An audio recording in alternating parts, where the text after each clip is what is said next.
Dejstva so bila neizprosna. Galina je bila poročena. Možu je bilo ime Tibor, po poklicu je bil geodet in je bil zaposlen v mestni upravi. Bil je torej kar mandeljc. Zgradil je lahko hišo v primestnem naselju Verjovka, ki se ga je bolj oprijelo ime Bombonjera, saj so se v njem naseljevali izbrani. Imel je 2 avta, ob državnih praznikih so ga vabili na sprejeme pri županu, predvsem pa ženina drugačnost ga je spravljala v pamet. Ni verjel, da obstaja ta drugi svet. Zanj so bili to prividi, znaki bolezni, ki jo je sprva želel le prikriti. Nato ji je skušal pomagati zdravniki. Ni se upirala, le maščevala se mu je tako, da je v hišo in vrt vabila prikazni, ki jih je srečevala po mestu. Mnoga so se tako tam za zmeraj naselila in so imela tudi družine. Njen dom je bil prepoln žalk, škrabov, rabasov, pa tudi čatežev in zduhačev. Po dnevi in po noči se je zmeraj kaj dogajalo. Stvari so izginjale in se spreminjale, pogosto se je tu našlo kaj, kar je bilo ukradeno in potem je mož dolžil njo. Ni mogel razumeti, da mnoga izmed teh bitij lastništva in posesti ne dojemajo tako kot on, zato tega prestavljanja ne razumejo kot kraje. Nekaj časa je še iskal lastnike najdenih predmetov, dajal objave v časopise in odnašal dragocenejše stvari na policijo. Nato pa je obupal in ji najel varuško. A s tem so se razmere samo poslabšale. Skriti prebivalci njunega doma so mu to zelo zamerili. Začela se je prava mala vojna. Počeli so zdaj tudi take reči, ki jim sicer niso bile v navadi.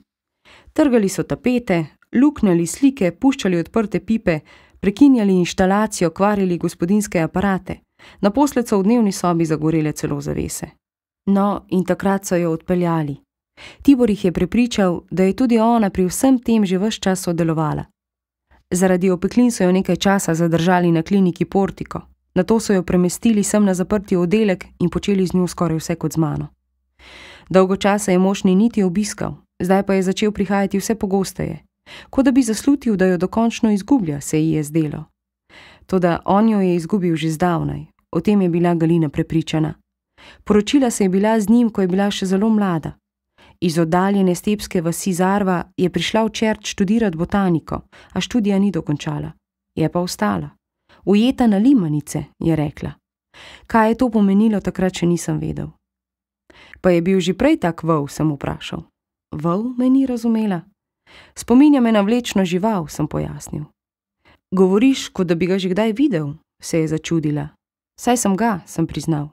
Skrivaj sem tam gledal. Potem veš, kako se ga bojim, mi ni zamerila.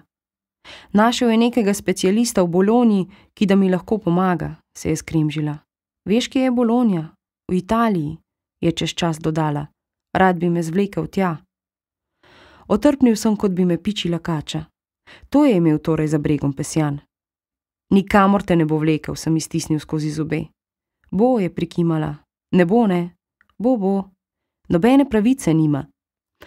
Če ne bom šla, ne bom nikdar več videla Ginka, je vzdrgetala. Niti enkrat mi ga še ni pripeljal sem, si je pokrila obraz z dlanmi. Pravi, da noče priti, dokler sem nora, jo je premagal jok. Jaz pa vem, da hoče. Kdo pa je Ginko? Ni mi zmogla odgovoriti, a sem nekako vedel. Galina je imela tudi sina. Šel sem zvečer h kurilnici in preveril, ali je nož, ki sem ga vzel Daksu, še v špranji za napuščam. Zbezal sem ga iz zidu in ga ubrisal v haljo. Bil je suh in nedotaknjen, kakršnega sem bil pustil. Vzmet je ob pritisku komaj slišno škrtnila in rezilo se je sprožilo kot kačji jezik. Izmeril sem ga s palcem in kazalcem. Njegova dolžina se je natančno ujemala z mero mojih prstov. To je gotovo lahko pomenilo le, da je bilo narejeno po moji meri. Že ko so ga v tovarni rezil Hagop in Co. ukalili, je Bog vedel, da je namenjeno meni in da ga bom tudi uporabil. Zaprl sem ga in še enkrat sprožil rezilo. Švisnilo je in zaštrlelo, bil sem povsem prepričan, da me ne bo pustilo na cedilu. Potem sem spet začutil prisotnost. Seveda, tudi tisto se je zganilo. Ali ti nisem reklo, da bo tako, je zašepetalo z nevidnimi usti. Ne boš se mogel upreti. Delal boš samo še reči, ki jih po svoji pameti ne bi nikoli napravil, me je opomnilo. Zdaj nimam izbire, sem odvrnil povsem prepričan. Ne bom napravil tistega, kar kdo želi, ampak tisto, kar je nujno, sem skušal pojasniti svojo nemoč. Nisem kriv, da so se stvari tako obrnile. Nič tudi ne morem spremeniti, sem se branil. Lahko zakolješ sebe in se tako rešiš, me je še skušalo. Zakaj pa zdaj sebe, sem vzkliknil. Kaj pa bi s tem napravil, sem bil ogorčen. Galina bi še zmeraj ostala v njegovi posesti. Torej ti gre samo za njo? Samo za njo mi gre, ja. Izročil ji boš svojo usodo. Ker si to zasluži, sem bil prepričan. Nikoli nisem imel nikogar. Nikdar me ni nihče ljubil. Bog, cerkev, država, vse me je pustilo na cedilu. V javni kuhinji so delili pomije, od katerih si dobil kvečjemu drisko. Socialni delavci so sedeli v pisarnah, zunaj pa je stal varnostnik, da jih ne bi prišel kdo kaj terjat. Policisti so imeli vsake toliko racijo, da ne bi bilo po večjih trgih preveč beračev. Jaz pa sem vse to gledal in ostal naj bi pošten, pravičen, tako rekoč vzgleden. Treba bi me bilo še po smrti vsak dan nekaj ur tepsti, če bi še pristajal na tako igro.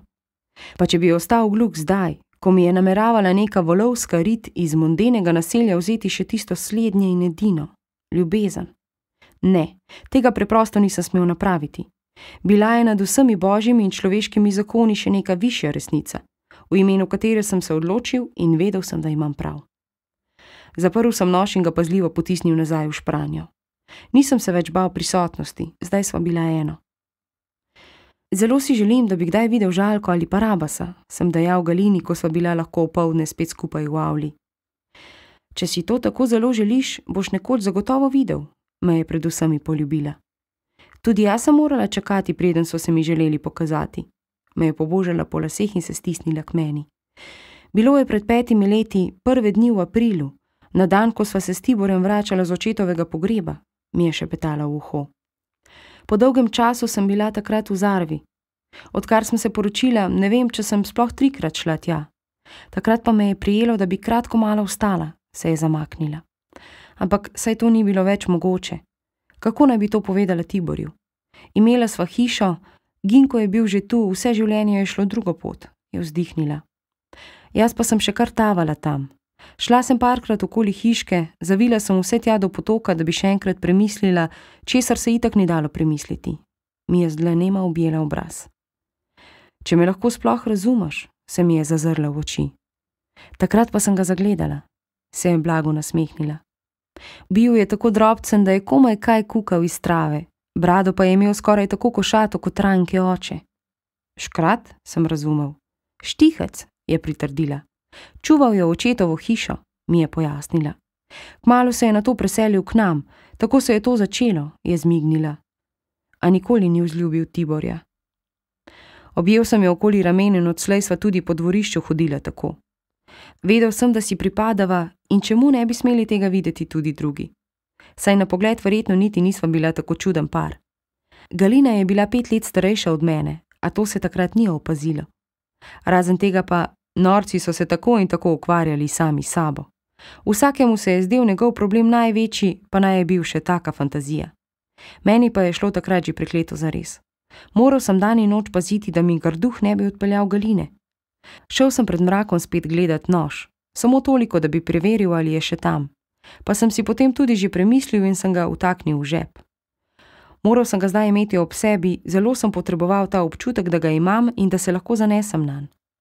Po noči pa mi je vseeno ostalo zgolj upanje, da se ne bo zgodilo kaj naglega. A po noči v bolnici Sikorski že niso odpuščali, pa naj si je bil pacient general. Bedela sva skupaj z Gerikom, ki je dobil Lazlovo posteljo. Obračala sva se, se gnezdila in zrla v strop, včasih pa sva se tudi sredi noči pogovarjala. Rekel sem, da mu ne smem zaupati, kaj mi ne pusti spati, pa mi ni zameril. V njegovem glasu je bilo v tistem polmraku nekaj angelskega. Nekoč, ko bo vse to minilo, bo zunaj gotovo pomlad, je dejal kar tako iz teme in tišine, v glasu pa je bilo čutiti smehljaj. Tudi zdaj je pomlad, sem odvrnil. Ne razumem, zakaj kdaj ne greš ven. Pa mi ni odgovoril. Čez čas pa je potem spet dejal. Enkrat, ko bom zdrav, bo na plac gotovo prišel Luna Park. Imeli bodo sladkorno peno.